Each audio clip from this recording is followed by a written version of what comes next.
What's up, everybody? Welcome to episode 22 of the Blue River Bow Hunting Podcast, Spring Thunder, Part 1. Very excited to get this underway. I'm going to have about a month and a half of straight turkey hunting content. I know you guys are ready to get after these longbeards, and so am I. And another person I know is ready to chase some longbeards is Alan May. What's up, buddy? Hey, bud, how are you tonight? Not too bad, ready to talk some turkey. It's always fun to get back behind the mic again. I do this once or twice a week, and it's always fun. But to kick this spring thunder off, I'm jacked up. Oh yeah, I'm excited. I know that we just missed actually going to the show in Nashville. We had a lot going on, and we actually had COVID a couple of weeks back, so it set us back a little bit. But we're doing good now. So That's good to hear, man. Yeah, actually, me and my wife actually thought about going down to Nashville and checking the show out for the first time, and it kind of ran together on some other plans that we already had planned for a long time, and like an annual party thing. My family gets together every year for the Daytona 500, so oh yeah. I couldn't miss that. It's an annual thing we always do, and we always have a lot of fun with it. But uh, introduce yourself a little bit. Tell me a little bit about yourself, where you're from, that kind of thing. Okay, so my name is Alan.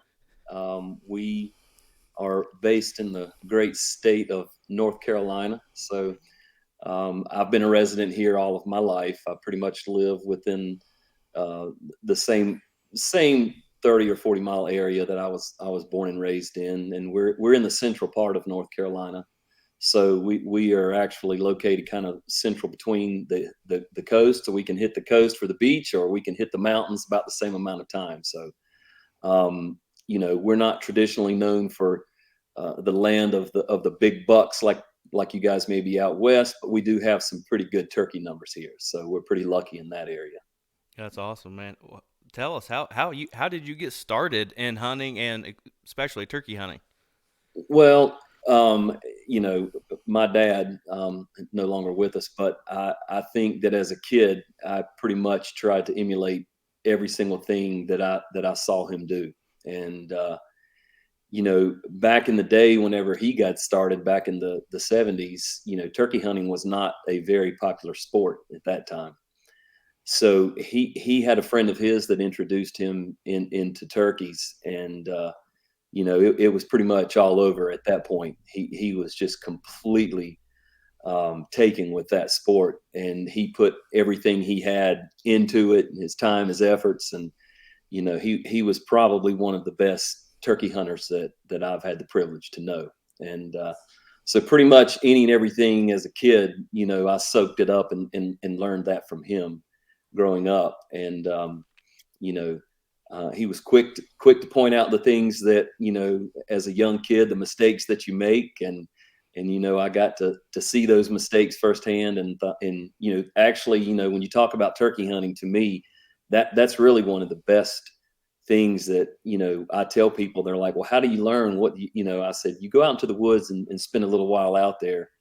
Same thing with deer hunting, but turkey, they're the same way. You make a lot of mistakes, and you'll say to yourself, well, next time I won't do that. So Yeah, I hear a lot of people say, it took them, 3 or 4 or 5 years to get it done on a turkey. That's not, something that's something that you hear a lot, and yeah. that's one thing that you need to do when it comes to turkey hunting. You need to spend that time out there, learn the language, learn what they do, learn the roost spots on your properties and stuff like that, and have it all come together for you. But very similar situation. I learned how to turkey hunt through my dad, but the cool thing was he taught me how to deer hunt and a lot of other things to go with it. But we actually learned turkey hunting at the same time. He had Where I'm from in Indiana, there's not really that many turkeys, so they had some property down in Kentucky, and we went down there. Let's just go and do it. I was 14 years old. I was the first one up to bat, youth season down there when I was 14, and we got it done the very first day on the very first hunt, which, as you know, that can spoil I was somebody gonna say, yeah, very quickly. you got spoiled right off the bat, didn't you? Yeah, I mean, it wasn't a big bird. He was Jake, had maybe a 3 or 4 inch beard, nothing special. But talk about shook up. Being in the woods for the first time. waking up with the songbirds and hearing the turkeys gobble on the roost down in the mountains and stuff. It was unbelievable. I can't imagine. It's probably the same way in the hills there in North Carolina. Oh yeah, yeah. It's I tell people in the springtime there's no better place to wake up than in those woods when you hear it, when you hear all those birds and everything comes to life. It's just the place to be. Oh, absolutely. So tell us a little bit about hunting North Carolina as far as like maybe some terrain that you're hunting or just the landscape. So living in the central part of North Carolina, we are pretty much, there's a little bit of some hills like where we are, but if you go maybe east of our location, it tends to start to flatten out. I know we still, the turkey numbers are growing towards the east as much as they are here in the central part and even to the west. So, I mean, we have turkeys from one end of the state to the other here.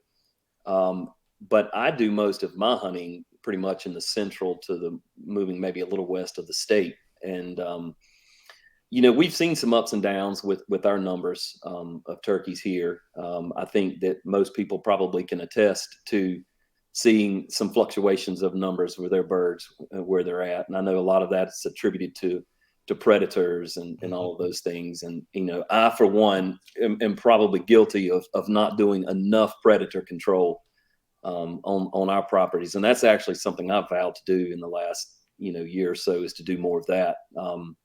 I just think that I've seen a lot of guys, a lot of us spend time on different social media platforms and things, and I've been seeing a lot of guys, doing their part on trying to help that in the areas that they hunt, and I think they're actually going to reap the benefits of that a lot.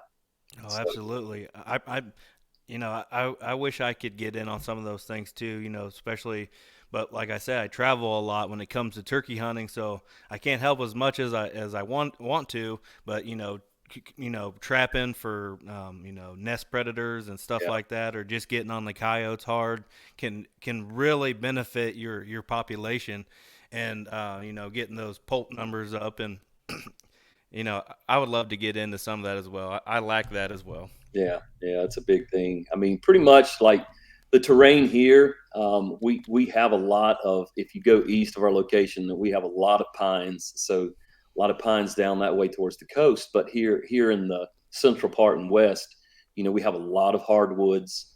Agriculture was a big thing here for a number of years. North Carolina is known for a lot of tobacco farms, and a lot of those tobacco farms you're seeing less and less of. So they're finding different methods and things to do with more corn and soybeans and so forth. But we have a lot of fields, a lot of hardwoods, so we have mixtures of both of that in our area, which is conducive to good turkey populations. So, Absolutely. Do you get in on like are you an NWTF member, or oh yeah, you yeah. get in on that sort of thing and helping that benefit out? Yeah, and I honestly wish that I did even more.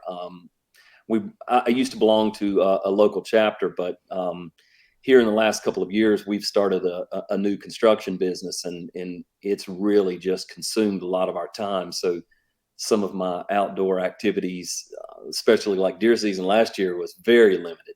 Hmm. I was lucky to harvest a pretty decent buck with my bow, but one thing that I always try to do is make time for the turkey hunting. That's just it's a very short season.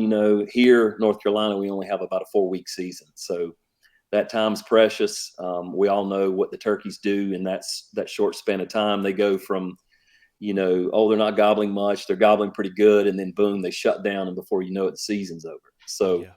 I do try to set aside that time to be able to get out into the woods and enjoy that, because it pretty much is like my thing.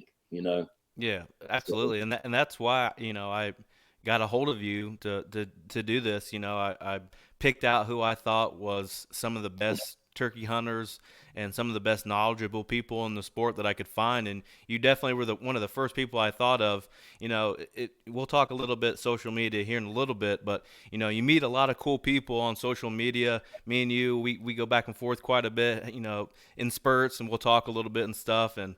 Uh, um, the turkey tracker on Twitter. I was like, I got to get him on here. Yeah. David Yeater from West Oh yeah. Virginia. I don't know if you've ever heard of Team Wingbone on YouTube. Actually started following Incredible. those guys. Yeah. Yeah, So incredible guys. I'm having them on. Might actually be my next one. I have to look at my schedule. I tried to book these turkey ones out a little bit in advance in case something happened and somebody canceled, and I tried to throw something together last minute. But you guys are doing it. I mean, that's the reason why I reached out to you guys. I mean, I know not only for yourself getting it done, but your ladies getting it done. oh yeah. Your buddies are getting it done. You're helping other buddies getting it done. So it was definitely why I reached out. I figured you would have the knowledge more than anybody to get some of that stuff done. Well, Brad, I'm going to be the first one to tell you I am not an expert by any means. Well, you know what I mean. I have definitely, taken my share, but you know what, I'm not a young 25-year-old turkey hunter anymore. Right. So I've spent a few seasons in the woods, but I will tell you this, probably one in the last 5 to 10 years, one of my favorite things to do is to take someone out into the woods who's never had the chance to turkey hunt, or who has hunted but never harvested a bird, and to see the look on their face when they harvest a bird. It's priceless. And Absolutely. I absolutely I think I love that just about more than anything anymore. I told my girl, I said, I've killed a lot of birds by myself, but it's hard, and quite sad when you turn around to high five someone, and you're the only one in Right. the woods. So it is so much more fun to have people with you, and to take folks with you. It really is. Oh, absolutely. It's all part of the fun, experiencing everything together. Actually, one of the last birds that I took was down in Kentucky, was by myself, and it was that same situation, I shoot the bird at like 10 yards, if that. I called him in from another field. Yeah. It was just one of those epic hunts. Yeah. You hear him gobble in another field. I got him fired up. He came down a big ridge back up into where I was at, into the field that I was at, and I harvested him, and I'm jumping up, I'm screaming, yeah, there's nobody around, Yeah. and Nobody to share that with. Yeah. That's I hate that, but I know. that's that's turkey hunting. I tell people all the time, I'm like, you're going to have to go with me, because if I go by myself, I'm going to kill a bird. I want you to be Right. there. So yeah. That's awesome. So let's talk a little bit about like when you were growing up turkey hunting, learning those calls. What calls did you stick with, and what did you really excel in when it came to calling and learning how to do it? Well, one thing I think that probably, I guess, people would say is probably the hardest call to learn and master, of course, is the diaphragm. Hmm. Um, that traditionally has been one of my favorite calls. The reason I like it is just because it takes very little movement to actually operate a diaphragm. I mean, you can be concealed, you can be still, waiting for a gobbler, and it just doesn't really take, but just just a little bit of noise coming from that diaphragm, and he knows where you are, and he hears that. And so I think probably a diaphragm is one of my favorites, just because you don't have to move around a lot to operate. But I would say probably either, next in line maybe a pot call, slate call, glass call, any of those types. I like those just for the different, those friction calls make some good loud sounds when you need them. There's times when, if you're trying to locate a bird and you've had some trouble locating, those get some really good sound from that, and they travel far. So I use that a lot for possibly locating. And if I'm working a bird from 100 or more yards, and then I know he's coming, I'll probably lay that call down and then use the diaphragm to work him in the rest of the way. Absolutely. Um, I get that the question a lot though, because people that maybe have not been into it for a long time, or maybe it's just their first season getting into it, they always ask me, well, how did you learn, or what did you learn on? And honestly, I learned with the push button call. yeah, They stuck it on my shotgun, and it had a little string on it, and I could pull it and figure yeah, it out, and that's how we called in my first bird.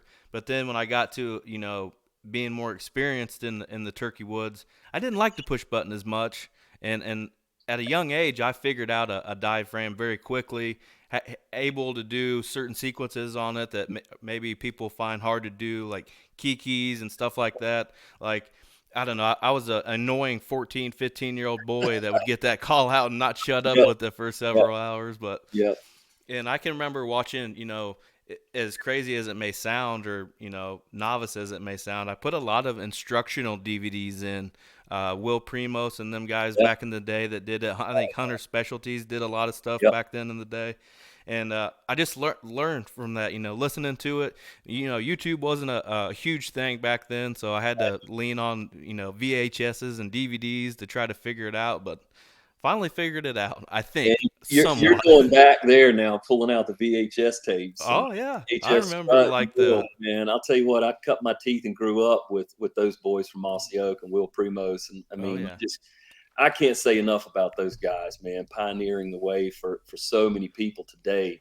I mean, Cuz Strickland and all these guys, man, they're just I look up to them, and I my girl accused me a little bit of doing the fangirl stuff when I was at the show 2 years ago, because every one of those guys I was just like, there they are. It's just exciting to see those folks and what they do for the sport and how they support the NWTF and all of the things that they do. I mean, that pave the way for people like us to be able to do this. One thing you talk about calling, and that I try to tell people, look, you don't have to be an expert caller. You don't have to be one of the guys that went out and ran or won the Grand National or all these contests. I mean, you don't. I mean, are they good? There's no doubt. I mean, they are the best of the best when it comes to calling.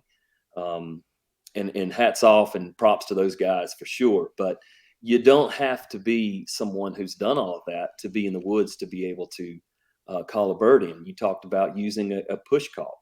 I hmm mean, that's just such a basic little cluck, cluck, cluck, cluck, cluck, cluck, little right, call. I mean, yeah, and if a turkey responds to it, then there you go. I mean, yeah, you know how that works. So I try to tell people, look, don't get discouraged. I mean, maybe don't start off with a diaphragm in your mouth. I mean, that's a really hard call if you've never used one to start off learning on. Get a friction call, get a paddle, get a box call, whatever.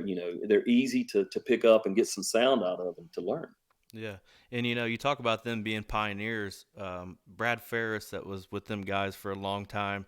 I Yeah, just listened to him on a podcast, and he was saying how they not only were they a pioneers for a lot of calls and TV shows and just about anything in the outdoor industry. Period. They actually the hunting channel actually like came to them wanting a show like for like 2 or 3 years, and he said, I'm not ready. And what he was doing was he was getting his business ready for what that was going to be. right. And when they finally hit that outdoor channel, I mean, their business boomed. I can remember not really seeing that kind of thing in stores, and then all of a sudden you could go to just about any store, Walmart, Target, Kmart, and you could get a Primos. Back then I don't know exactly what all of them, the double, the daily double, and the Yeah, piggyback, and all that they offered. It was all available in Walmart, right, right. and which was Yeah. pretty I mean, cool. you talk about these guys and some of these older calls and things like that, and I still have a lot of the calls that are original that my dad had. I They're prized possessions to me now. Some Yeah. old Lynch box calls, and I did something 2 years ago, and I actually lost a crow call that was my dad's. It was a really old one, and I could just kick myself for that. But I've learned to put some of those things away, so that they don't Yeah. disappear. But yeah, I mean, to look back and to see though the technologies of some of the things that were made then, and how far we've come along with the calls, and it's come a long way in just 20 or 30 year span. Absolutely. There's so many different call companies. You still have your major ones, and then you may have a guy in his garage pumping Yeah, out calls that are sound. I mean, if not better than the mainstream calls. And I oh yeah, love checking those little guys out, if that's what you want to call them. Entrepreneurs doing their own deal. oh And yeah, I actually stumbled across a guy. I found him on YouTube. Kentucky Hardwoods Hunter. He's got a big channel on there, does a lot of turkey stuff, and he was making his own mouth calls, and I actually bought one, and very cheap. He didn't even charge me for shipping, I don't think, Wow. and that thing sounds unbelievable. It's probably one of my go-tos when I'm out in the turkey woods. Nice. Nice. So let's talk a little bit about the land that you're hunting. Are you more of a private land guy, or are you hitting public land too? There were days, I guess we pretty much cut our teeth on a lot of. And if there are people here who actually see the podcast, or if it goes that far, if people look at it, or anybody from this area, they'll know the name of Caswell County.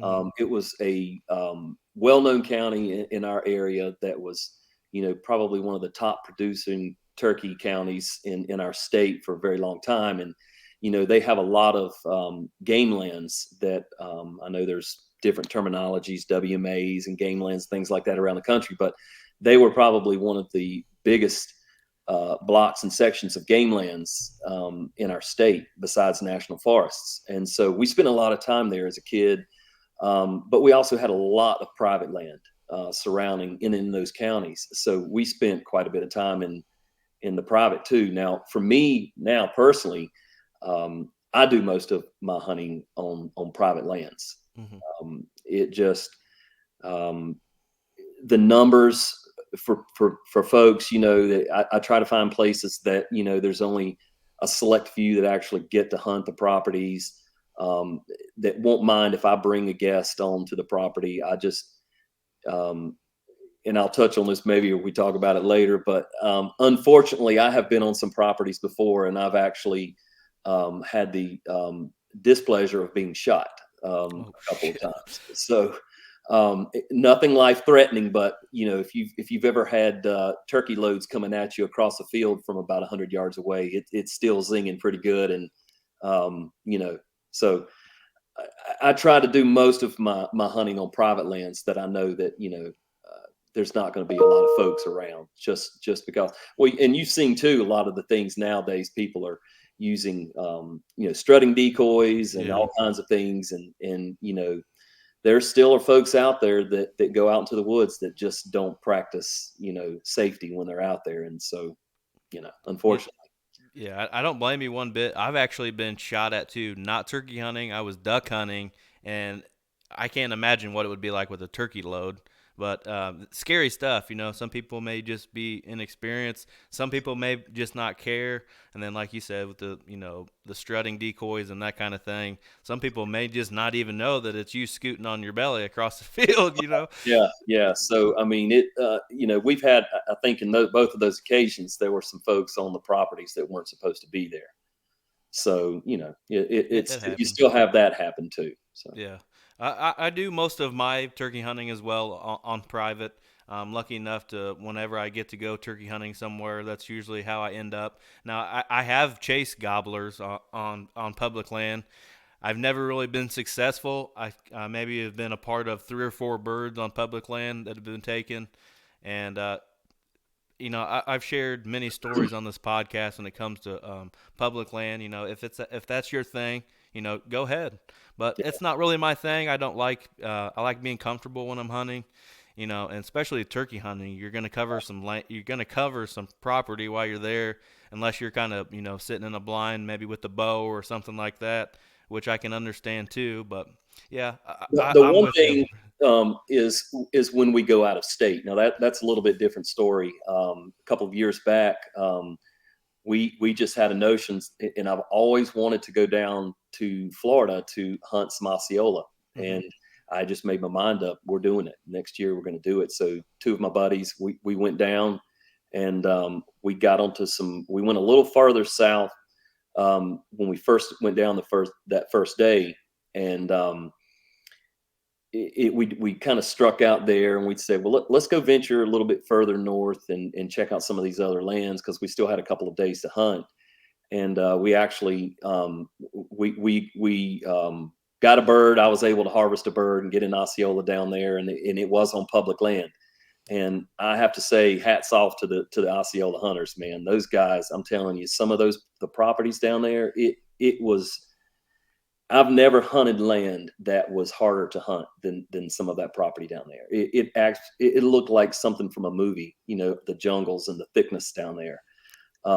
But we were able to harvest a bird. It was on public land. I've done that in the state of South Carolina. I've done it in Virginia, and then last year we were actually lucky enough that we made our way out to Montana, Yeah, and that's awesome. that That share a that was little bit about that. Like I know when you were sending me pictures, you just see the mountains in the background. I'm oh like, my this gosh. looks incredible. That probably we were able to go out with my lady and my best friend and his wife, and we actually we did the first few days we did a turkey hunt, but then at the end we did book some time so that we could go hit Yellowstone and go through that, so that was definitely well worth it. But you know this place where we hunted, the outfitter, man, he had like 15,000 acres, and then he backed up to some public land that was about another 20,000 acres. So we had more land to hunt out there than we could actually cover.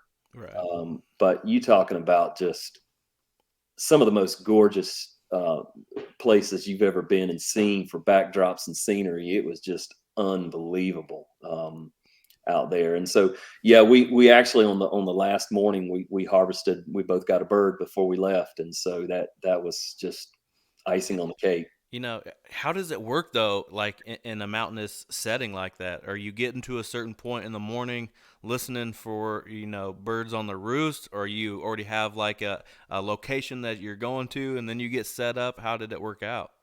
Well, when we went, it's actually going out to this particular outfitter was all by mistake. We thought we were contacting another outfitter, and it turns out to be this guy. And he says, "Well, I've got a lot of land and I've got a lot of turkeys, but I don't guide turkeys." He said, "But if you guys want to come out, you're welcome to come out and hunt, and but it'll just have to guide yourself." And I'm like, "Really? I mean, giving me the chance to come out there and like roam around on your property and hunt and do all this by myself, I'm in."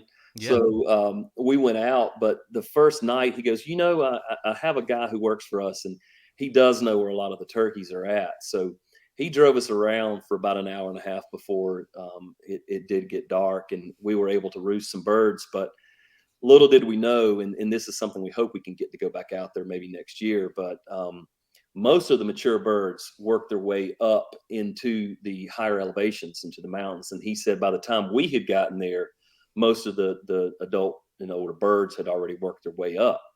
Well, we didn't really hear any gobbling going on up into those areas. And then before we called it an evening, we went down to the river bottom, and man, we struck up like 8 or 10 gobblers. And I'm like, okay, we're hunting down here in the morning. Well, little did we know, it turned out to be just a huge number of hens and jakes, and there were just a couple of mature birds into that group. But and we were able to take a couple of those out of that flock. But we learned a lot. Going out there and hunting for a few days, it's like anything else you do. It's a learning experience. So we do know that next time, if we want to harvest some more mature birds, where are the areas that we need to go. So turkey hunting is, if it's a place where you've never hunted, yeah, I mean, you're going to have to do some scouting, you're going to have to do some listening, you're going to have to put your boots on the ground and do a lot of walking. And so that's what it turned out to be, and we actually were fortunate enough to take some birds before we left. So That's awesome. Well, that brings me right into my next question for you. Preseason scouting. What exactly do you go through preseason scouting on the properties that you're hunting? well, I think all of us know that from the time that if you deer hunt, the time you spend on a deer stand, the numbers of turkeys that you see in the fall of the year. These birds, they gang up together, they get into huge numbers of these flocks, and a lot of times you see them in places during the fall of the year that you don't see them in the springtime. Right. So, but whenever this time of the year starts to roll back around, we know that those birds start to break up. These flocks and numbers of these adult toms, they start to break up, and then the whole courting process starts all over again. So, a lot of the lands that these private lands that I'm hunting, um, I've hunted for a number of years. So I tend to know the patterns of these birds. A lot of the same, they roost in a lot of the same places. But if it's a property that I'm going to, I know there's one in particular that I am going to go check out here in another few days or week. When I go out, I'm going to check for several things. I'm going to look for good roost sites. Do I see places where turkeys are going to feel comfortable roosting? I know, early, like, well, actually, this time of year when there's not a lot of leaves on the trees, the turkeys tend to want to stay in pine trees and thicker cover because they a lot of times don't like being seen and out in the open. So, early on in the season, I'm going to look to see where some of the best roost places are at. I'm going to try to walk a lot and see, I think all of us know, if you've been in the woods long enough, what turkey scratchings look like. Mhm. That where the turkeys are looking for food sources. Are there food sources in the area that you're in? I mean, was there, any type of harvest from the fields last year? Was there corn, that was harvested? Anything left over from that? How was you know, the acorn, harvest from last year? So, look for that a lot. These birds, they look for these mass crops. They look for, things that were harvested and left over. Um, is there a water source on the property? Is, all of these things. So I spend a lot of time just walking and looking. And, if you keep your eyes open and don't stare at the ground the whole entire time you're walking too, you're probably gonna, turn the corner and may even stumble on a group of birds. And, just, and then as it gets closer to the season, I'm a new property. I'm going to go out there. I'm going to go out before daybreak. I'm going to spend some time out there. But the one thing that I don't do is I try not to educate the birds. I don't do any type of preseason calling to the birds. You have to resist that urge, because it's you just want to break that call out of your pocket and, man, just start getting that call cranked up and go to town and talking to them. But I don't do that. I do not educate those birds. The first day they hear me is their last day they hear me. Right. Well, that's where youth season can come into play. You get the calls out finally, and be able to use them and try to get the young ones on some birds. Yeah, yeah, and that's we were able to do that in the last 2 years. And had a few birds around us, but we weren't able to luck up the last 2 years on anything. But it does give you a chance, to get out there a week or so early and kind of listen to what the birds are doing and actually where they're roosted. So, if you have a chance to take a young person out there to the woods, man, I strongly encourage that. I really do. Absolutely. I've had some of my most fun the last couple years turkey hunting with my neighbor and his boys. We took them down to Kentucky for their youth season, and Yeah, then took them again here in Indiana. And uh, we ran into some bad weather in Kentucky. It was seasonably cold for the weekend that we were there. yeah, When I'm turkey hunting, I'm used to 60, 70-degree days, maybe even 80 sometimes. And I think the high that day was like 30 degrees. So yeah. it was a cold turkey hunt, which is no fun because the birds weren't fired up. But in Indiana, we had a couple fire up, nothing crazy. But when them birds got fired up, it's cool seeing the little man shaking and stuff, Oh, hearing yeah. them toms go off. You see those expressions on their face, like, "Oh, did you hear that?" Yeah. You And know, he it's actually, Dylan, one of the boys that I took in Kentucky, he actually learned a very valuable lesson. His very first turkey hunt. I'm running the camera. I had it set up pretty good. The birds flew down, and I don't know if this Jake heard me calling, because I barely hit like a fly down sequence type of yeah. deal. This Jake come running in to where I had a decoy set up, and young man didn't have his gun ready. So Uh-oh, when he went to get that gun up, the bird took off running. So it's over. Yeah, he learned that pretty quickly. yeah. I tell people all the time, that the turkeys, if believe what you hear, they can see so much better than us. They can hear so much better than us. And when I say don't move, you can't move. Yeah. If you see the turkey, he's had an opportunity to see you long before that. And Oh yeah. they're just, it is unbelievable how sharp they are. You're walking into their bedroom. They know what things are supposed to look like, and when something's out of place, you know, a turkey's brain about the size of a pea. Yeah, they're not super smart, but man, they have that intuition when they know something's wrong, and they don't ask questions.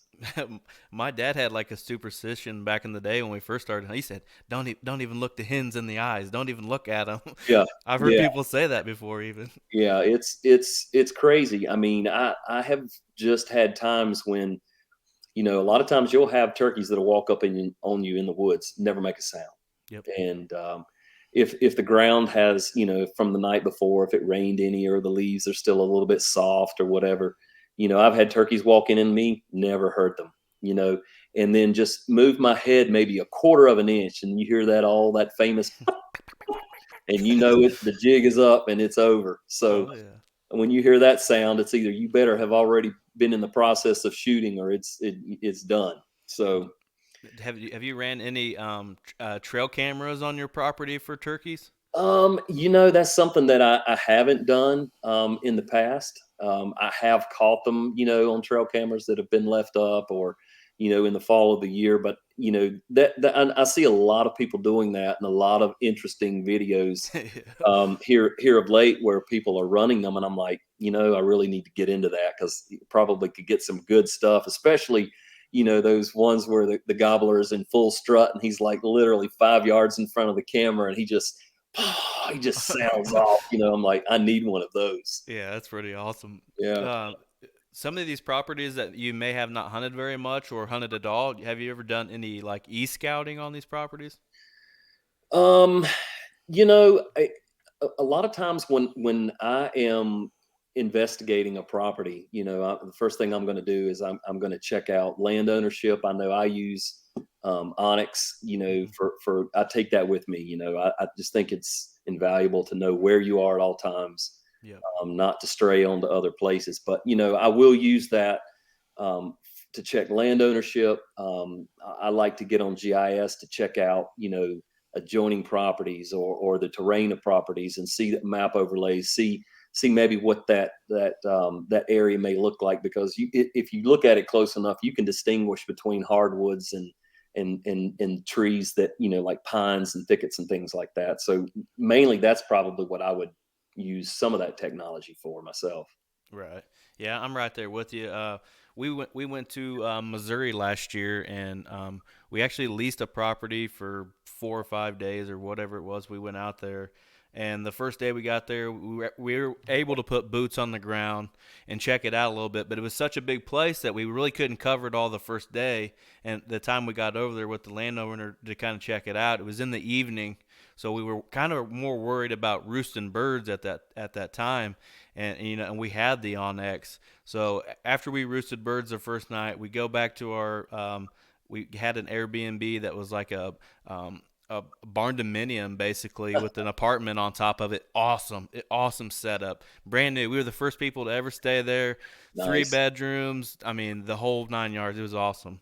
And when we got back to the Airbnb, that's the first thing we did. We pulled up Onyx, be like, hey, he said the birds like to roost in these pockets. Let's look and see what, topography and what we have around there. What's our game plan for Yeah. tomorrow, basically? Yeah. And it kind of paid off for us the first day, but kind of didn't. We ran into a cattle gate situation that one of my buddies that went couldn't figure the cattle gate out, which city boys, city boys, Yeah. city What are you going to boys. do, right? Right. But yeah, it was definitely a nice tool to have on that hunt, man. Yeah, and Definitely. and you can also, I know from years past when we didn't even have that technology, you'd think to yourself, "Man, I wish I could just mark this location so I can get back here." And Yeah. that is just a great tool to have, to be able to do that for sure. Definitely. Well, I'm gonna this you're my first guest for Spring Thunder. I'm gonna have a reoccurring question in all these podcasts. I want to know, how do you start your turkey hunt? Like, run me through the day, how you start off, and what progressions you make throughout the day. Okay. So for me, when I get to a spot, especially if it's, a place where I've hunted previously, I tend to have an idea of where I think most of the birds are going to roost. Um, a lot of times, in the past, I've had friends that have invited me to go. They wanted to kill a bird, and I'm like, well, I've got places. Do you have anywhere? He goes, yeah, but I've got turkeys all on my land. I really want to go try this, and I'm like, okay, well, let's go.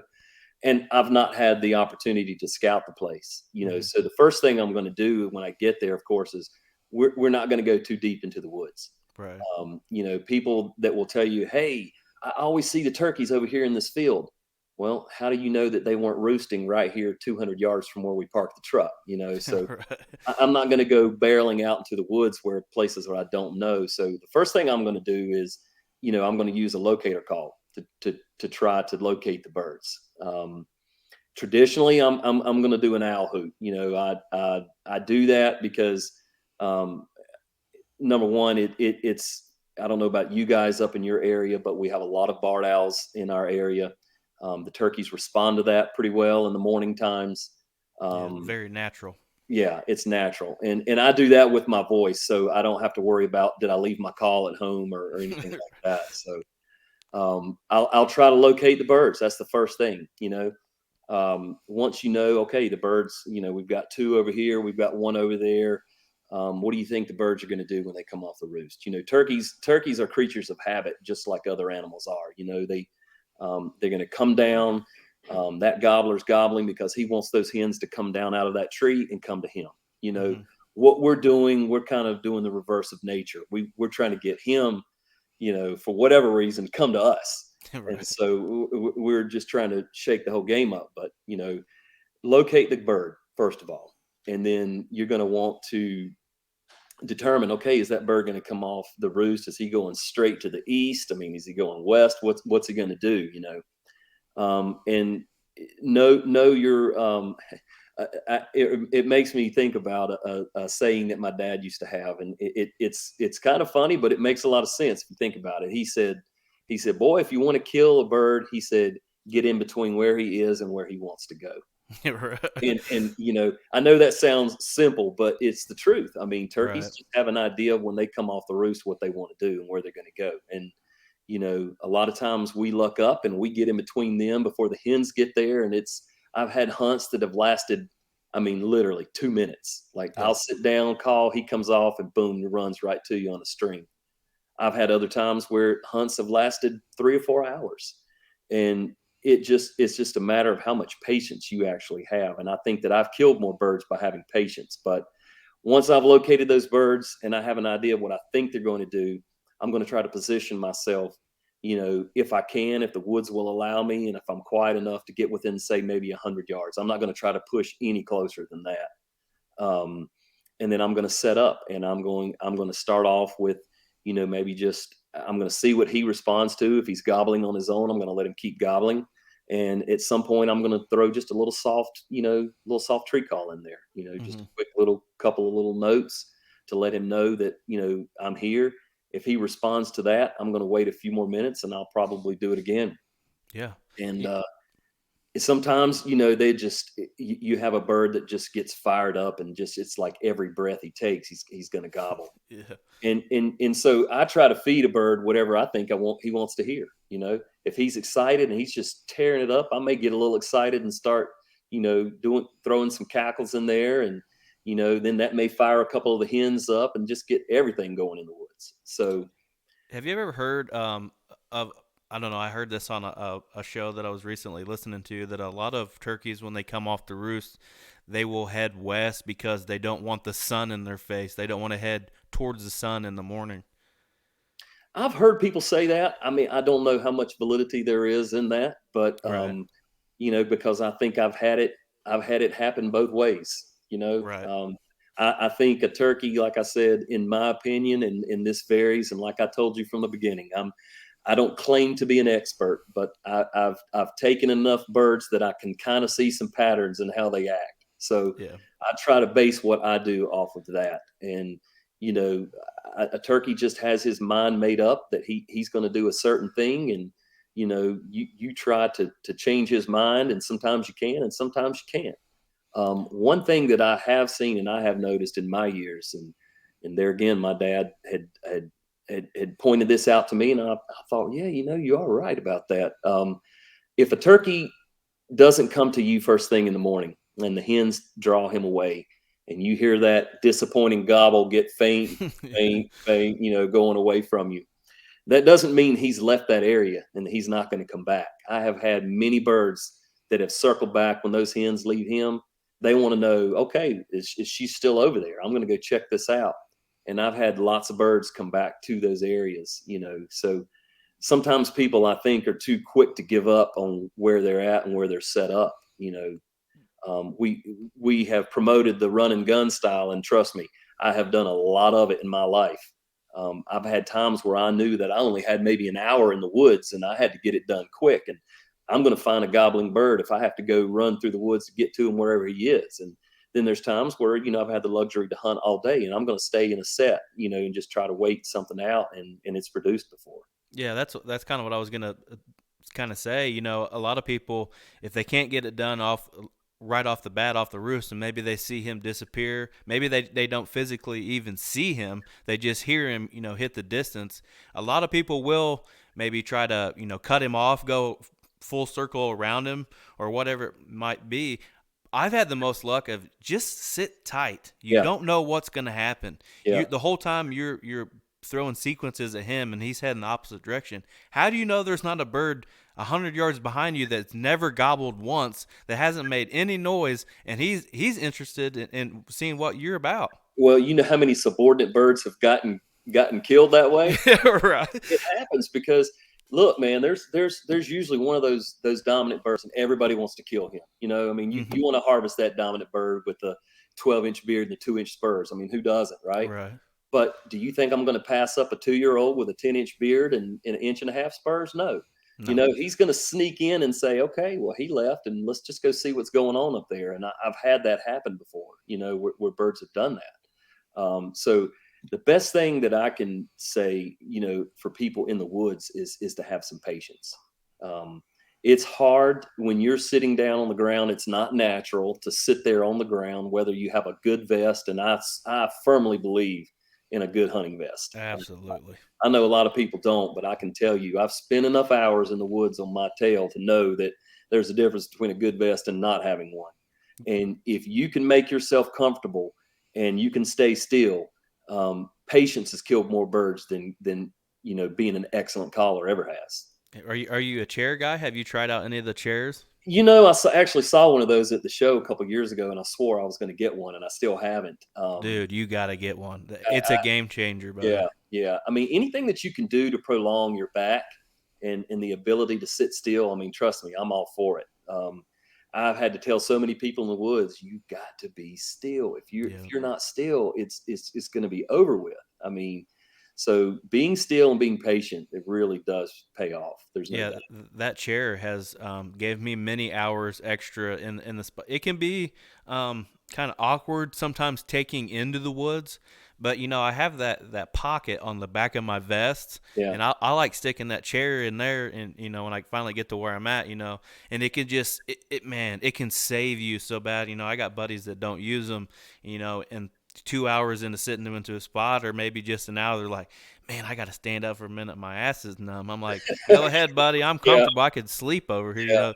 yeah, My buddy took a picture of me last year during Indiana season. It was towards the end of our season, and we had done a lot of turkey yeah. hunting at that point. And he's over there waiting for the birds to fire up. I'm over there snoring.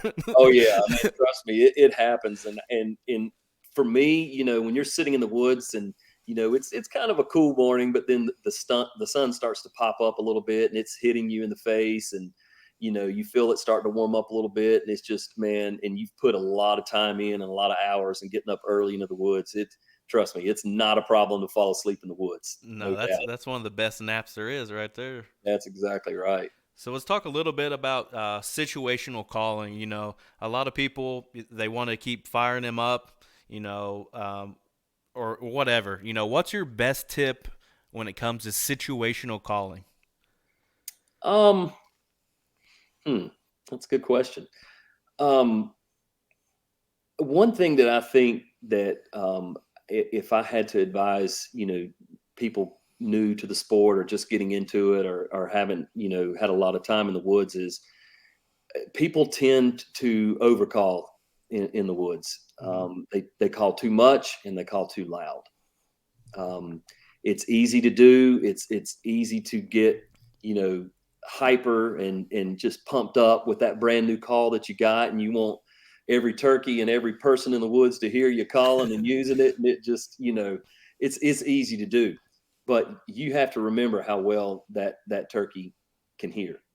And although, we know we've heard hens in the woods that can get very loud, what do you hear most of the time when they're walking around in the woods?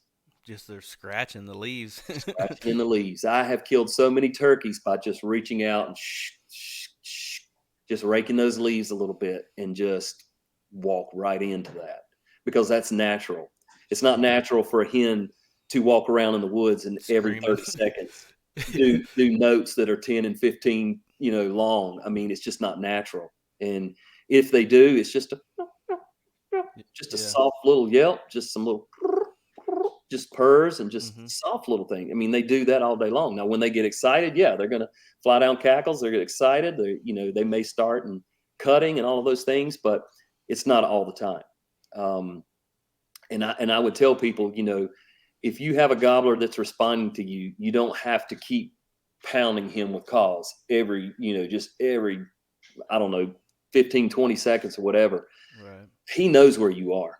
He's heard you. And if he's responded to you, 3 or 4 times gobbling, he knows exactly where you're at. He knows the tree that you're sitting on. Oh, you said that right. He pinpoint. He knows exactly where Yeah. you're at. And so do you have to keep calling and pounding at him like that? Sometimes I think that it's the turnoff, and it does the opposite of what you're wanting to do, and it just drives him away. Um, they they can't stand it. I mean, if you've called and they've responded and he's gobbled 3 or 4 times and you don't call back to him, I mean, I have found out more of those gobblers just cannot stand that, and they Oh have to yeah. come in and see what's going on. Yeah. That bird I was telling you about, one of my last birds I killed in Kentucky. Where I was sitting was actually like a lower elevation than what he was at. He was up in a top field, which was about 300 yards, 400 yards or so. And I could just barely see into that field. And he came on the edge of it. And honestly, I was just sitting there. I was actually eating like a granola bar or whatever. Like it was 10 o'clock or 10:30 or Yeah. something. I'm kind of getting my late breakfast in me, drinking a Gatorade, whatever. And he gobbled. And I said, ooh, that sounded closer Hello. than, what's he doing, So I call. He hammers right back. I instantly shut up. I let it go for about 10 minutes or so, and I can just barely see that opening in that field, and I can see him strutting back and forth in that opening. I'm like, awesome. Hmm. He's got a long way to go still and a big ravine to cross to do this. So I never called back. And finally, he gobbled again. And as soon as he gobbled, I answered him with just a quick, excited response. He gobbled Yeah. again. And I've never seen a bird do this before. He actually pitched up into a tree and was overlooking where I was at. And I didn't make a sound. I didn't want him to know where I was at. Right. So I let it go he was in the tree for 10 or 15 minutes. Finally, he pitched down into the ravine and came up behind me, and I was actually sitting down in a tree that had fallen over, a big, big tree with a bunch of branches and leaves, and I was tucked back up in there, and he came up directly behind me, and he kind of got nervous there for a second, and I thought, this is my chance, I got to take it. He stepped behind a tree, and I spun completely around and got my gun Yeah. on that fallen tree and was able to harvest him. But just knowing when to talk to him and when not to talk to him paid off for me dividends on that particular hunt. Exactly. And it, you just can't say enough about woodsmanship, of knowing what to do in a situation when a turkey does a certain thing in the woods.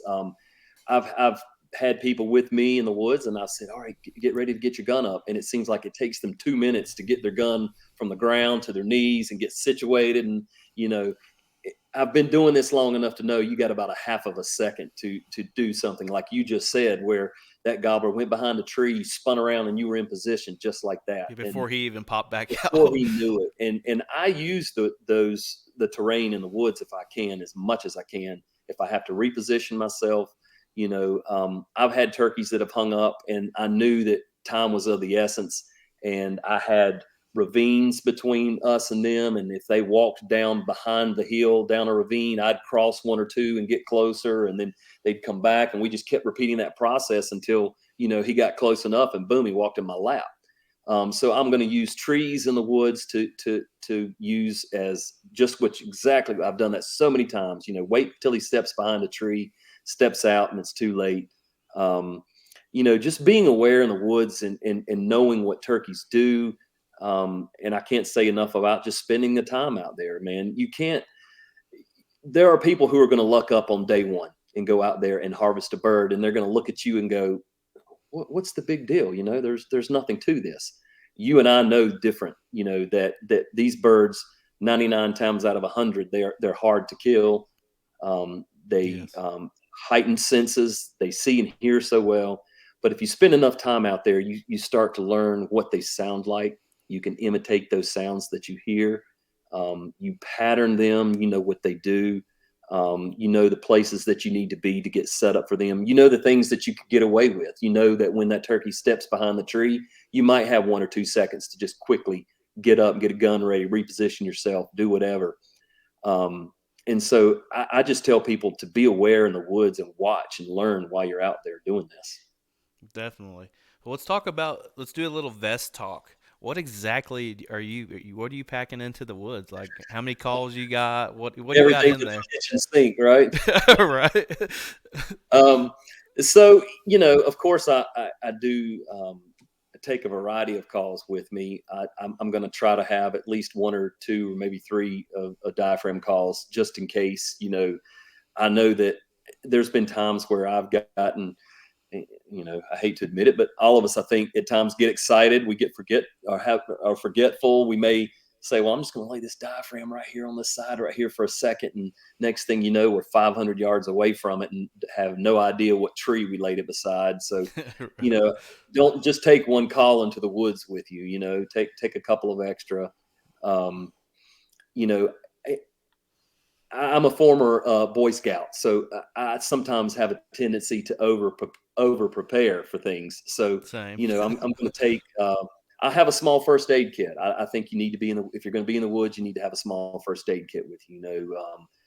Uh, Snake bite kit. I'm going to have that. We don't have a tremendous amount of poisonous snakes that are rattlers and things. There are some places here that we do. Um, I like to take a good pair of optics. I think that when you're out there in the woods, that if you have the ability to scan a field or see something, and you have good pair of optics with you, it will help you tremendously to be able to see those things like that. Of course, extra shells.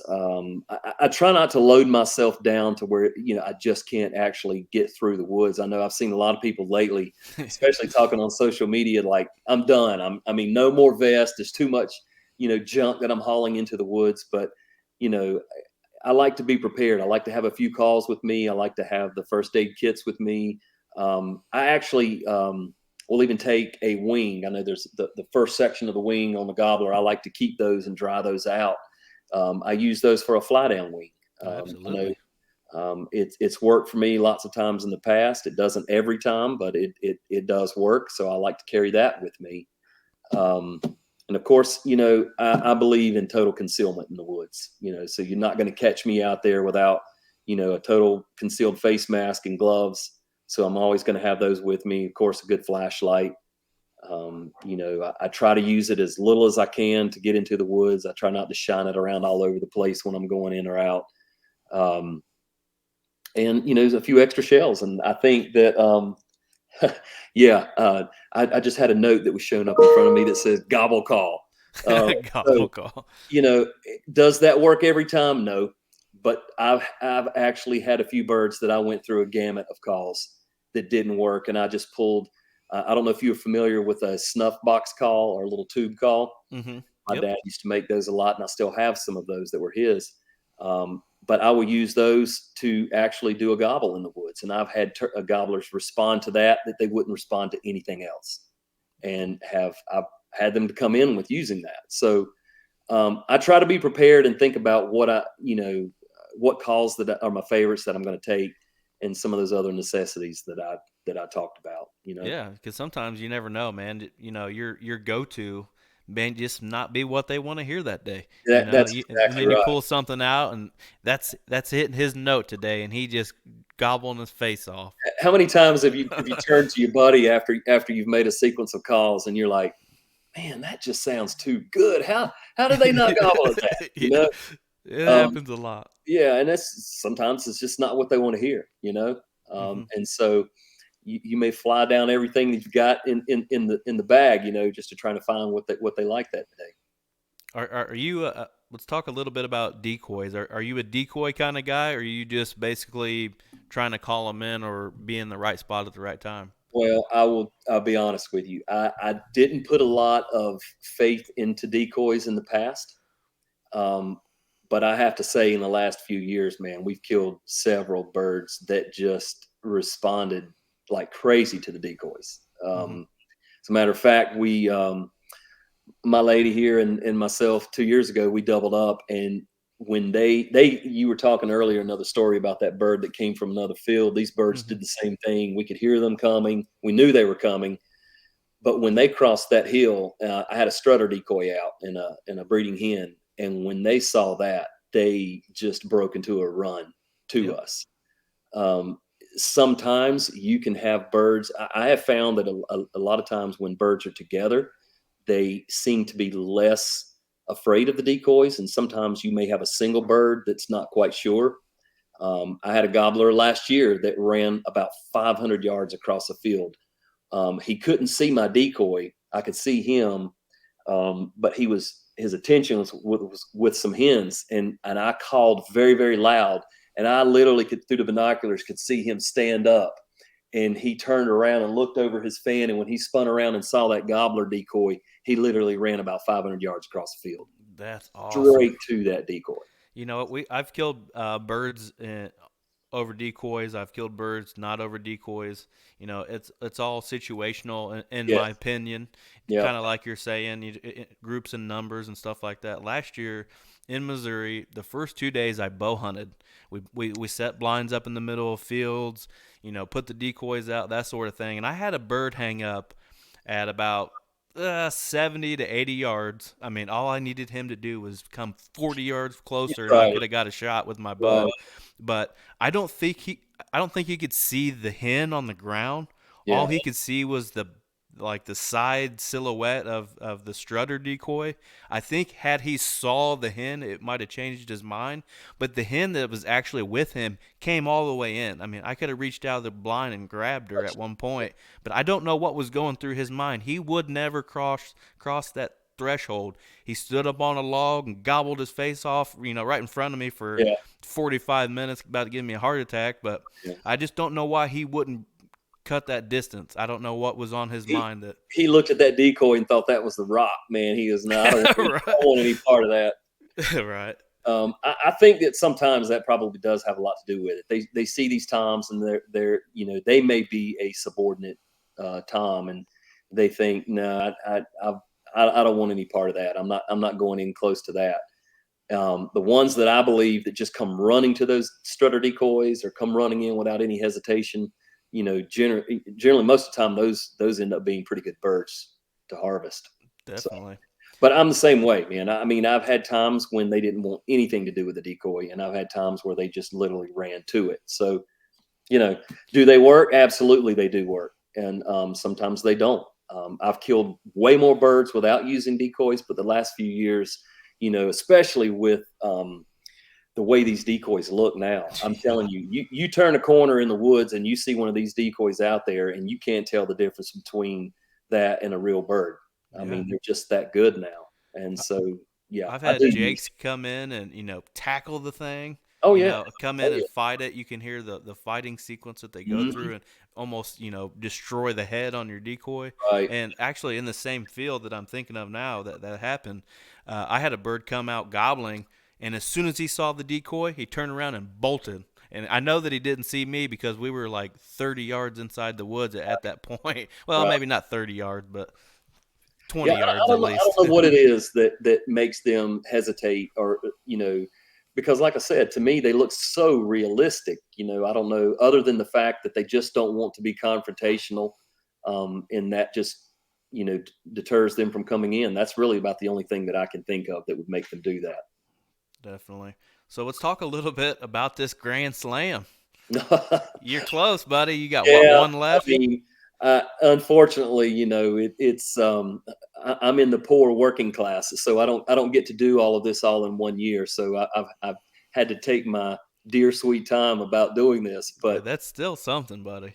well, I'm happy. I have had the opportunity, like I said, to go down to Florida and harvest an Osceola, and I'll tell you, in my opinion, that probably was the hardest bird so far to take. Um, the terrain down there, and I know some of the people that get to hunt the orange groves and some of the open pasture lands and things like that. It's not as tough, but these guys that are hunting these public lands that just are so much vegetation and so thick, and all these cypress knobs and all these swamps and all of that, man, I'm telling you, my hats are off to those guys, because that is just some tough hunting. But yeah, we actually did. We were able to harvest one a few years ago, and we actually should have came away with two. I had a buddy, you were talking about sleeping a while ago, and I'll have to make sure he sees this part. But yeah, he got caught sleeping when we called one in, and they didn't get an extra one out of there. But we were lucky to get the Osceola. I've taken a lot of course, eastern birds, Hmm. and then last year we were able to go out to Montana, and it's crazy, just going to a place like that the first time and actually being able to harvest birds was pretty cool, I have to say. So we do have plans this year. We're going to go down to Texas and try our hands at getting some Rios. So that is the four main subspecies, and then I'll hopefully see if we can't arrange something in either New Mexico or Mexico to see if we can't get one of those Goulds. But Yeah. that is if we're lucky enough to still be alive and chasing these guys. Well, I hope you can pull the Rio off. That'd be awesome, man, to Yeah. put it all together. And do you have any birds full body mounted?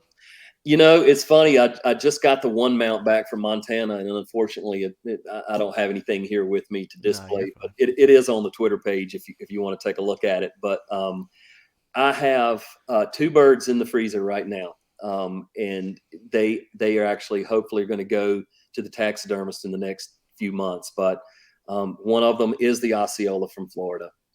The other, and I'll have to send you some pictures on this. You'll appreciate it. But we killed we got a color phased bird here a couple of years ago Oh, in North really? Carolina, and it's a like a cinnamon colored color phased bird. Oh, that's Um, awesome. it's a double in the fact, and it's also a double beard too. Oh, wow. The bird actually, turkeys in their fans, they're supposed to have the black bars and stripes through the fan. This bird has no black bars through his fan. He has no bars through his wing feathers. It's all a solid black or cinnamon color.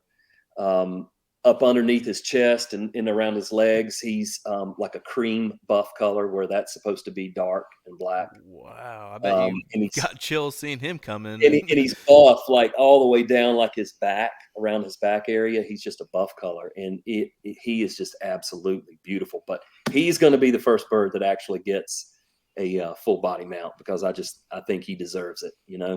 Oh, absolutely. I don't personally have any full body mounts. I have a ton of fans, and I have one mounted that's the tail fan, and then the wings that come up the side on a special plaque they make for that.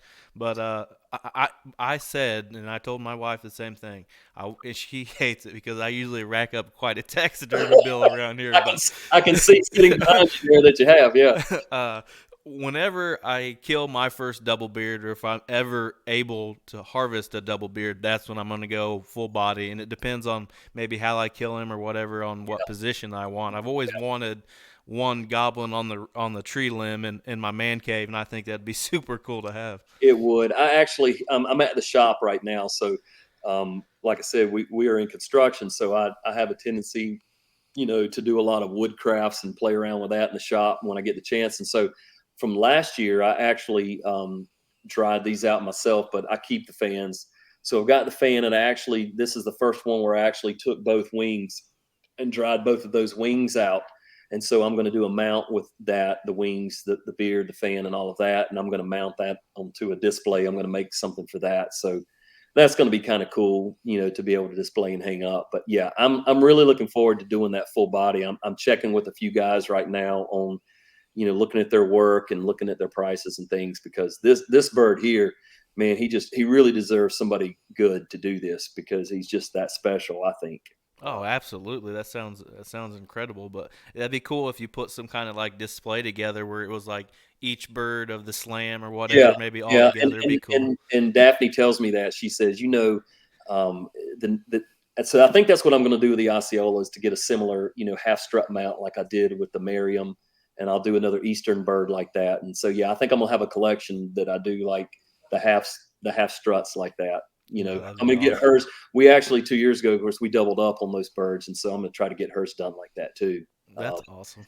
We were able to get her first one that year, and she's, of course, she's hooked now too. So Oh, absolutely. I don't even want to take my wife because I don't want her to get hooked. yeah, yeah. But most people I do take, I tell them, I'm like, are you sure you want to do this? Are you sure you want to do this? Because if you get into this, you're going to get hooked, and you're going to have to give something up, because you're going to be into it. I promise you. And I've had a few buddies that have done that, and have just really really enjoyed it. Absolutely. Well, I'm so glad you came on and talked to me, man. It's been a blast doing this. I wish we had 5 hours to talk turkeys, but Yeah, I know. But trust me, man, there's a lot more stories, and hopefully, one day that we maybe can work our way up there, or you can work your way down this way, and we maybe can hit the woods together. I'd love to be able to do that. absolutely. I would just love to be able to film you guys do, if I had a video of you got YouTube pulling that double off, you know how many views that would get? Not that I'm Man, worried about views, but it, and it'd you be so know, and cool. I would love to send you that, but my buddy who was there with us, and this is my best friend, he actually, he was down below us, and he said, I just could not get the turkeys into the frame. He said, I could barely see them coming. He goes, if you would have had that video, he goes, it was amazing to watch those birds running and coming in, and you two pull that off. I mean, it's a lot of fun to do that. I wish we had, but of course, we still have those memories out there in Oh, the field. absolutely. And I feel like when it comes to filming outdoor stuff, turkey hunting is probably the hardest to film, besides maybe coyotes, maybe a little bit because everything happens so Yeah, quickly. But if you're not in a blind and you're out running on the ground like we normally are, you got that tripod in between your legs, kind of yeah. thing, or something like that. It's hard to conceal even. I think that filming turkey hunts is pretty much a specialty of its own. Where a cameraman, and I've never been the guy behind the camera, but I can tell you this, by being in the woods and turkey hunting enough, you can't pull this off where you're going to sit there and run a camera and think you're going to shoot a gun and do all of the do the Right. calling and all of that too. I mean, it doesn't happen. I mean, if you're the camera guy, that's what you are on that turkey hunt. You're the camera guy. So Yep. my hat's off to those guys that can sit there and watch all that action happen and not try to get involved with it. But Hey, I'll sign up. I'll sign up for that position if I get to come with you guys. well, I'm telling you, man, if I haven't conveyed it, it's my passion, and I love it. I support the organizations that create the habitat and keep this thing going. You think about back in 1973 when we had like 1.5 million turkeys, and now we're over 6 million. I mean, you think about what's been done, and the things that have gone into creating the habitats, and furthering the turkey population for people like us to still be able to do this. It's amazing to see where the sport has come, where it's at now. I've been doing this now. This will be my 40th season. That's So, awesome, man. I know I've been hunting a lot, longer than some of these guys that even been alive. So I consider myself one of the lucky ones for sure. It's a privilege and an honor to be able to get out there and chase these birds. And man, I really appreciate you inviting me on the show. And, hopefully we can do it again sometime. Oh, absolutely, and I appreciate your support to it. I can remember as long as I've had this going, which is a couple of years now. You're always liking my stuff or sending me Oh, messages. yeah. Hey, man, how's it going? You've always been a supporter. I even sent you some stickers and stuff. Well, that's appreciated. I think hunters, we all have different methods of how we hunt. We have different ways, the things that we like to do. Do you hunt in a blind? Do you not hunt in a blind? I'm not going to tell you how to hunt. The Right. fact that you're out here doing it and trying to enjoy it, that's what I care about. And the only thing that I would say is, again, if you have an opportunity and a chance to take, a young person or someone who's never been out into the woods, you need to do it, because you're going to change some lives there, and you're going to create some memories. I know from a kid, it's some of my long lasting memories of being out in the woods with my dad. Some things they're etched in my brain. I'll never forget. So if you Yeah, have a chance to do it, I encourage people to do that it for sure. shapes you as a person too. Oh, absolutely, absolutely. It's not just about harvesting an animal. It's about what you learn while you're out there, the appreciation of the outdoors, appreciate the resources that we have, and the privilege that we have to do it for sure. Absolutely. Well, tell everybody where they can find you at on social media.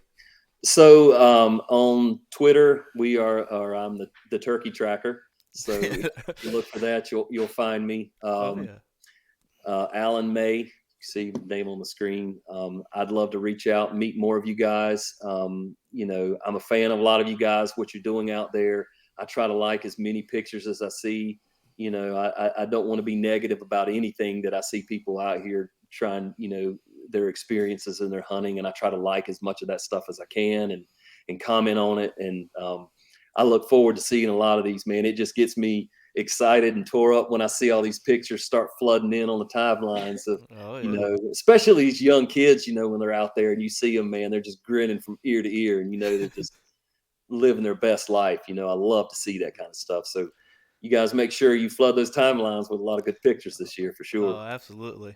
Well, I appreciate anybody on the YouTube, watching, or on the podcast. If you're listening, hit us with the review, hit us with the a subscribe button, a like, anything you can. Check us out: Facebook, Twitter, Instagram. Go wild anywhere you can find something on social media. We're there. So y'all have a good day.